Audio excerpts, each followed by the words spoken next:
Hello, my lovely listeners out there. This is ARK representing NRK Night. Dear all CS executive and CS professional students.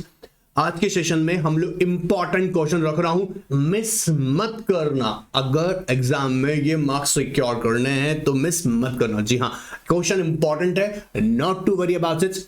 Properly बताऊंगा, sections याद कराऊंगा, interpret करूंगा and assure you operation and mismanagement में अगर ये question अगर put up किया गया, और बहुत प्रोबेबल है, आ सकता है, नो डाउट। और वैसे अगर देखा जाए प्रैक्टिकली ना, तब भी इंपॉर्टेंट है क्योंकि इसका बहुत तो आपके अपने क्लाइंट्स को हेल्प करना है ऐसे केसेस के अंदर। क्वेश्चन क्या है मुझे पता है, पहले तुमने जाके स्क्रीन पर देख लिया होगा, बट नो प्रॉब्लम, आओ देखो तुम्हारे लिए है। TCS Limited has made final call asking to the remaining 25% amount of equity shares. Amit, a member of the company, objected that he will not pay the calls as he wants to file a complaint against the company to NCLT that the affairs of the company are conducted in a manner prejudicial to the public interest. Is Amit eligible to file complaint? Important question है। इसी question के अंदर बहुत सारी aspects cover करूंगा। हम discuss करेंगे कि ऑपरेशन एंड मिसमैनेजमेंट के केसेस के अंदर कौन कौन एलिजिबल है और कौन कौन एलिजिबल नहीं है। सबसे इंपॉर्टेंट बात, इस क्वेश्चन में ये देखा जा रहा है, दो सिचुएशन है, ध्यान सुनना। पहला, कंपनी रिमेनिंग कॉल्स डिमांड कर रही है शेयर होल्डर से, और शेयर होल्डर कह रहा है कि एक्चुअली कंपनी में जो कंपनी अफेयर्स कंपनी के हैं वो प्रेजुडिस हैं। प्रेजुडिस मतलब पब्लिक के अगेंस्ट हैं, खिलाफ है। अब पब्लिक का मतलब क्या, आम जनता की बात कर रहा हूं। वैसे अगर ध्यान से देखा जाए, जब हम पब्लिक इंटरेस्ट वर्ड यूज करते हैं तो हम ये कहने की कोशिश करते हैं जैसे कंपनी के डिबेंचर होल्डर्स हो सकते हैं, हाँ, कंपनी के साथ जुड़े अगर हम देखें स्टेक होल्डर्स हो सकते हैं, और भी यहां पर देखा जाए लोग जो इफेक्ट हो रहे हैं कंपनी से। बात पकड़ में आ रहा है। अब जब यहां वर्ड अराइज होता है यहां पे प्रेजुडिस टू पब्लिक इंटरेस्ट, तो ये सेक्शन 241 ऑफ कंपनीज एक्ट को हमें रीड करना होता है। सर मैं कैसे याद करूंगा? अब ऐसे याद करेंगे जैसे हम बता रहे हैं, ध्यान से सुनिएगा। ऑलराइट, आइए, और इस सेक्शन में याद रखिएगा 241 के बारे में बताएंगे। सेक्शन 244 ने क्या रेमेडी और इंटरप्रिटेशन बताया है वो भी हम डिस्कस करेंगे। याद रखिएगा, यहां मैं पूरा लिस्ट डिस्कस करने वाला हूं क्योंकि एग्जाम के लिए बहुत इंपॉर्टेंट है, और फ्यूचर में या अभी तुम अभी आर्टिकलशिप ज्वाइन किए हुए हो तो तुम्हारा क्लाइंट हो सकता है तुमसे डिस्कस करे। सो अच्छे से सीखना है, इससे हल्के में नहीं लेना है। क्लियर?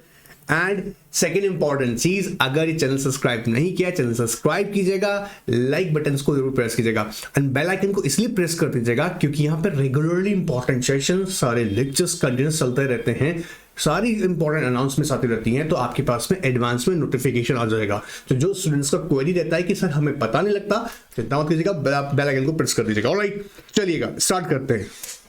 अब क्वेश्चन, जैसे कि हमने कहा, यहाँ पर हम TCS लिमिटेड के इस क्वेश्चन को डिस्कस कर रहे हैं। इससे पहले हम सबसे ज्यादा इंपॉर्टेंट चीज किस पे ध्यान रखेंगे, देखिएगा सबसे पहली इंपॉर्टेंट दो तीन एस्पेक्ट्स हमें समझनी होंगी। ऑपरेशन एंड मिसमैनेजमेंट के केसेस में याद रखिएगा समय सेक्शन 241 की पहले डेफिनेशन, क्योंकि ये जो मैटर है याद रखिएगा सेक्शन 241 ऑफ कंपनीज एक्ट, याद रखिएगा सेक्शन 241। सेक्शन 241 में यह साफ बताया गया है कि अगर कंपनी के अफेयर्स प्रेजुडिस है पब्लिक इंटरेस्ट में या किसी share holder, share holder sir यहां पे कवर नहीं होने वाला है। सर क्या बात कर रहे हैं हम? जी हाँ, सेक्शन 241 की डेफिनेशन में ना स्पेसिफिकली कहा है, कोई भी अगर कंपनी का अफेयर जो पब्लिक इंटरेस्ट में नहीं है, मतलब प्रेजुडिस है, या किसी मेंबर के लिए प्रेजुडिस है या मेंबर्स के लिए प्रेजुडिस है, ऐसे केसेस में याद देखिएगा वो पर्सन, वो जो पर्टिकुलर मेंबर है या members according to requisite eligibility वो फाइल कर सकते हैं application before the NCLT। Sir इतना ही याद करना है? नहीं, रुक जाओ, अभी बहुत इंपॉर्टेंट है। इस क्वेश्चन का आंसर भी तुमको निकालना है। पहली इंपॉर्टेंट बात याद रखनी है, हमें याद रखिएगा इस सेक्शन 244 सबसेक्शन 1 क्लॉज ए इस क्वेश्चन की रेमेडी है। वापस सुनिएगा, सेक्शन 244, वापस बोलिएगा, सेक्शन 244 सबसेक्शन 1 क्लॉज ए, एक बार वापस से, सेक्शन 244 सबसेक्शन 1 क्लॉज ए। ये कंपनीज एक्ट का सेक्शन ये बता रहा है कि जब कोई मेंबर अगर कंपनी के खिलाफ कंप्लेन फाइल करना चाहता है कि कंपनी जिस तरह के अफेयर्स हो रहे हैं वो प्रेजुडिस है, तो उसके लिए पहले एक कंडीशन उस मेंबर को पूरी करनी पड़ेगी। क्या बोल रहा हूं, ध्यान सुनना। कंडीशन बहुत सिंपल सी है, जो भी इश्यूड शेयर कैपिटल है उसका अमाउंट याद रखिएगा मेंबर ने पे ऑफ किया हुआ हो। पहली बात याद रखिएगा वो मेंबर होना चाहिए, और मेंबर का मतलब जब उसका नेम रजिस्टर ऑफ मेंबर में होगा। क्वेश्चन में आएगा तो हमें देखना है कि क्या उसका नेम रजिस्टर ऑफ मेंबर में है। अब सर क्वेश्चन में नहीं लिखा है तो मेंबर लिखा हुआ है, तो ऑफकोर्स हमें समझना है। लेकिन अगर वहां लिख के बोल रहा है स्पेसिफिकली वो शेयर होल्डर है, होल्ड करता शेयर, सारी कॉल पे कर रखी है, बट अभी तक उसका नेम आरओएम में नहीं है, तो 244 सबसेक्शन 1 क्लॉज ए शेयर होल्डर को कवर नहीं कर रहा है। जी हाँ, जो रेमेडीज है वो मेंबर के लिए अवेलेबल है, शेयर होल्डर के लिए नहीं है। ध्यान सुनते जाना। और सेक्शन 244 सबसेक्शन 1 क्लॉज ए, वापस सेक्शन 244 बोलो ना, section 244 I hate this pen, work नहीं कर रहा है वापस से। हाँ यार, anyways section 244 subsection 1 clause A. अब देखो यहाँ पे क्या कहता है, ध्यान से देखो, स्क्रीन पे आओ। सेक्शन 244 सबसेक्शन 1, स्क्रीन पे ध्यान दीजिएगा। यहाँ पर देखिएगा, the word use in clause A of subsection 1 of section 244 that use issued share capital, word use हो रहा है issued share capital, one more time, issued share capital, subject to the condition, mark कीजिए, highlight कीजिएगा, that the applicant or applicants has or have paid all calls and other sums due on his or their shares। पहली condition क्या कह रहा है, जितने भी कोई ड्यूज हैं पे, अगर आप कौन से ड्यूज, कोई सा भी ड्यू नहीं, जो कॉल्स पर शेयर की कॉल्स की हैं आपने पे ऑफ नहीं किया हुआ है, आप कंप्लेंट फाइल नहीं कर सकते हो, याद रखिएगा पहली बात। दूसरी कह रहा है, this implies the word use share capital as use in the section will always consist of paid up word सुनेगा, पेड अप कैपिटल, इधर fully paid up to the extent the calls already made by the company on such issued shares. कौन सा amount कह रहा हूं, ध्यान से सुनना। कंपनी ने कॉल किया है। अब कई बार क्या होता है, आपने देखा होगा, कंपनी ने इश्यूड के पार्ट की बात कर रहे हैं, कंपनी ने इश्यू किया हुआ है और कंपनी ने कॉल किया, वो कॉल पेड अप हो चुकी है। दूसरा पार्ट कौन सा है, कंपनी ने अभी तक कॉल ही नहीं किया, तो क्या हम बैठे रहें, नहीं, तब भी आप एलिजिबल है, प्रोवाइडेड अगर कंपनी ने कॉल किया तो आपका ऑब्लिगेशन बन रहा है और आपने ऑब्लिगेशन फुलफिल करना है। अगर आपने obligation regard in respect of shares call fulfil नहीं किया, मतलब शेयर्स का अमाउंट पेड अप नहीं किया है, आपने पे ऑफ नहीं किया है, तो आपको 244 सबसेक्शन 1 क्लॉज ए मेंबर की कैटेगरी से for this purpose for filing the petition, alright, for this purpose उठा के बाहर खड़ा कर देगा। बोला नहीं, चलो जाओ, आप एलिजिबल नहीं हो, बात पकड़ में आ रहा है, तो आपकी कॉल्स पेड होनी जरूरी है। दूसरी, जैसे मैंने कहा, पहली इंपॉर्टेंट बात थी कि आपका नेम आरओएम में होना चाहिए। क्लियर एकदम, ठीक है सर। अब सर एक बात बताइएगा, आजकल तो सिस्टम सर ऐसा हो चुका है ना कि एनएसडीएल एंड सीडीएसएल के अंदर, डीमैट के अंदर आपके शेयर्स होते हैं इलेक्ट्रॉनिक मोड में, ऑफ कोर्स उसे भी हम बेनिफिशियल ऑनर कहते हैं और वो भी मेंबर ही ट्रीट किया जाएगा। ठीक है सर। सर कोई बॉडी कॉर्पोरेट है तो of course provided body corporate का भी नेम रजिस्टर ऑफ मेंबर में होना चाहिए, तो बॉडी कॉर्पोरेट भी एलिजिबल है for filing petition under section 244 subsection 1 clause A and और बी। याद रखिएगा दोनों में से ट्रैक होने वाले क्लॉजेस को। सर क्या है सर 241 क्लॉज, अरे बताया मेरे बच्चे, पूरा क्लास दे रखा है, तुमने पढ़ा है, नहीं देखा है पहले देख लो, फटाफट से रिवीजन हो जाएगा, वहां पर भी बहुत खतरनाक वाला पोस्टमार्टम किया हुआ है। ऑलराइट, सो हमने पहला देखा कौन एलिजिबल है, मेंबर एलिजिबल है। क्या बॉडी कॉर्पोरेट जिसका आरओएम में नेम मेंशन है वो भी हो सकता है? जी हम बॉडी कॉर्पोरेट भी कर सकता है। सर प्रेफरेंशियल होल्डर, हाँ जी प्रेफरेंशियल होल्डर भी एलिजिबल है, क्योंकि स्टिल यू नो व्हाट, अब बोल लीजिएगा बाय डिफॉल्ट, क्योंकि उधर भी बोला गया मेंबर, अब प्रेफरेंशियल होल्डर का नेम भी तो आरओएम में होता है सर, तो वो भी तो एलिजिबल होगा। Of course answer is yes, preferential holder भी एलिजिबल है। मेरी बात सुनना ध्यान से, ये अच्छे से सुन लेना, ऐसा नहीं बैठे रहना ठीक है नहीं, एग्जाम में क्वेश्चन घुमा फिरा के आ जाएगा, तो इसलिए ध्यान रखिएगा।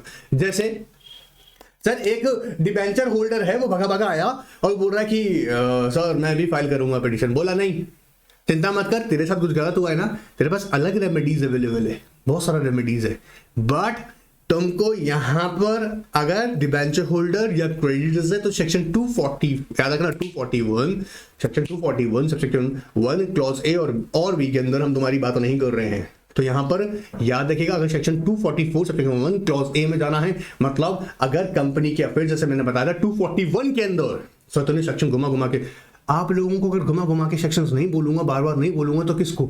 एक कॉमन मैन को। आप लोग एक्सपर्ट बन रहे हैं, इसलिए पूरा फोकस करके सुनिएगा। 241 की जब बात करते हैं तो देखो जब कंपनी के अफेयर्स कैसे हो रहे हैं, देखो देखो रीड करो। उफ उफ उफ उफ उफ उफ उफ उफ उफ पूरा क्लास पोस्टमार्टम करके बनाया हुआ है। और जिसको ये क्लास नहीं मिला है इससे पहले 241 से 246 तक का, तो पहले वो देख लेना। नहीं मिला है NRK9 के व्हाट्सएप पे भेजो, रिक्वेस्ट आपको डेफिनेटली प्रोवाइड करवाया जाएगा, करेंगे। ऑलराइट, देखो एक बार क्लॉज ए पढ़ते हैं ध्यान से। The affairs of the company have been or are being conducted in a manner prejudicial मतलब prejudice का मतलब क्या होता है? अगेंस्ट है, लोगों के खिलाफ हो रहा है, जी, to public interest in a manner prejudice और oppressive टू हिम या उस पर्टिकुलर मेंबर के या एनी अदर मेंबर और मेंबर्स और in a manner prejudice to the interest of the company या कंपनी होल के लिए खराब है। ऑपरेशन एंड मिसमैनेजमेंट के सारे मैटर मैंने डिस्कस किए हुए अलग से, ऑलराइट, क्योंकि यहाँ देखिएगा यहाँ पे जब बात कर रहे हैं तो मैंने आपको लास्ट सेशन में से पहले वाले में ऑपरेशन एंड मिसमैनेजमेंट के सारे इंसिडेंट्स बताए कौन कौन से हो सकते हैं।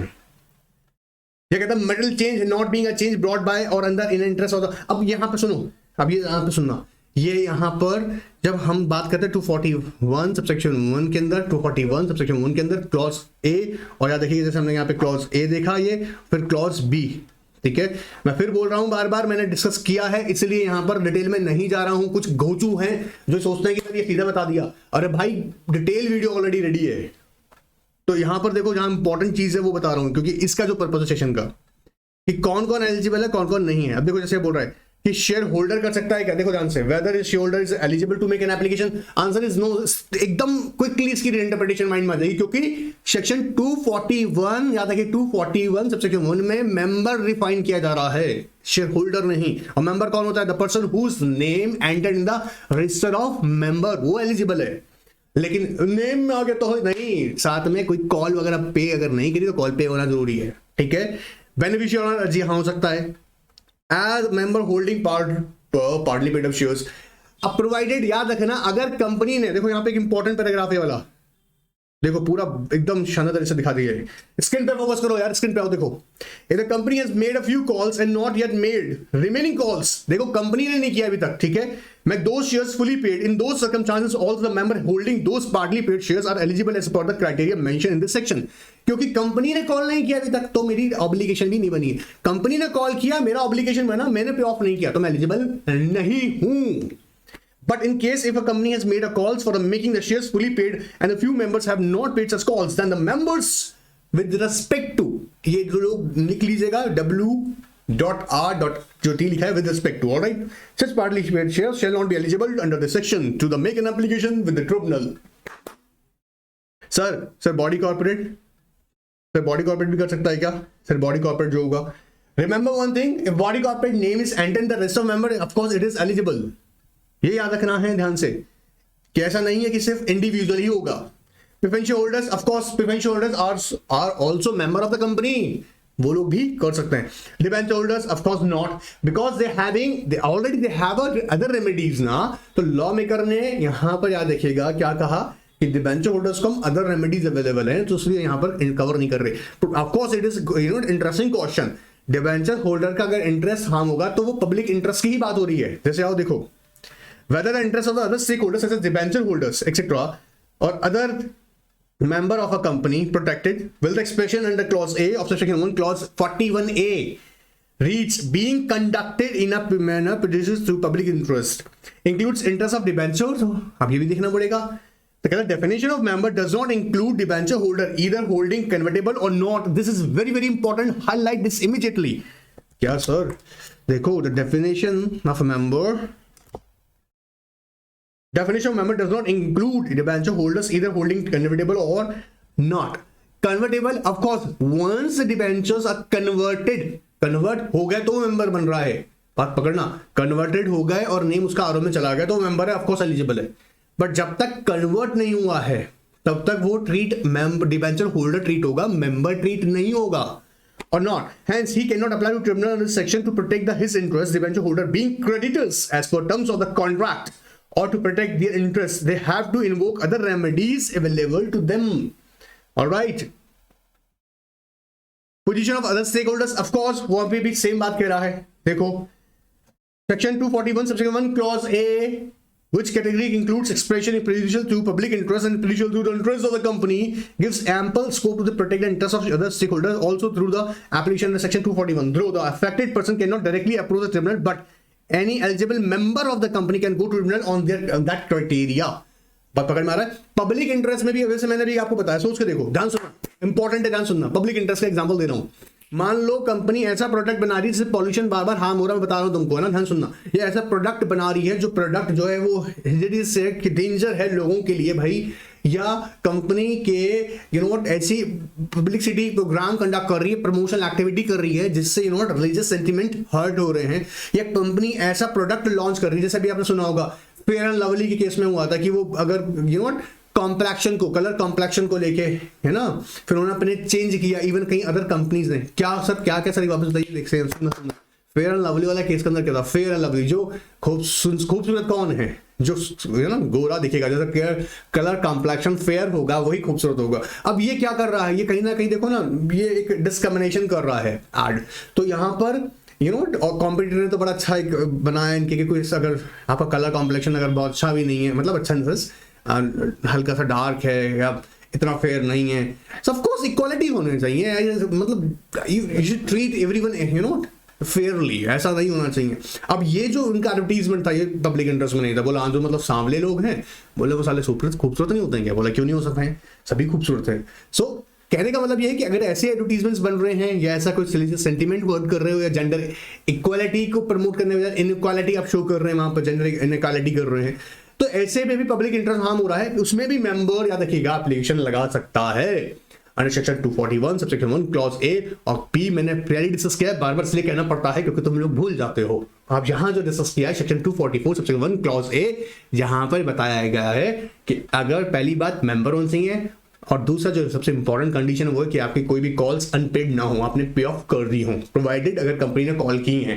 क्वेश्चन आता है, ध्यान से पढ़ना, इसलिए यहां पर भी तुमको ध्यान से लेके जा रहे थे, इस क्वेश्चन को देखो।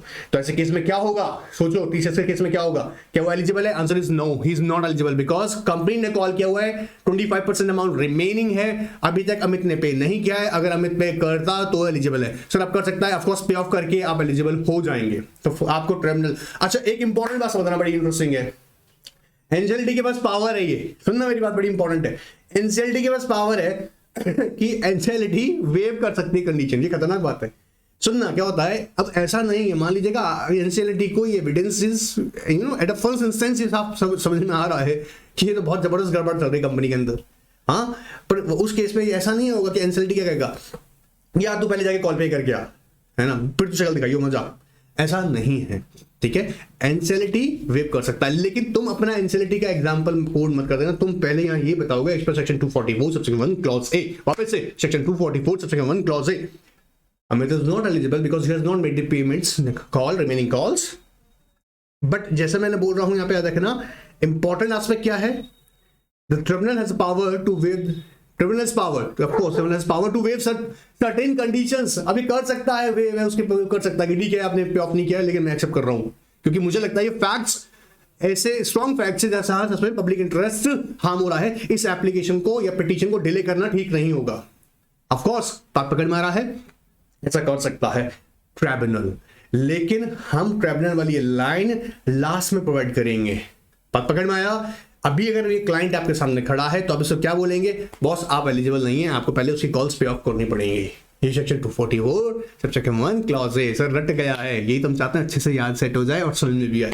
ऑलराइट, अब याद रखना ऑपरेशन मिसमैनेजमेंट के कुछ और भी केस लॉज हैं, जिनको नहीं मिले हैं एनआरके 9 के व्हाट्सएप पे अपनी रिक्वेस्ट भेजो, वहां से बिल्कुल मिल जाएगा। कोई क्वेरी है, क्वेश्चन है, डेफिनेटली पूछेगा।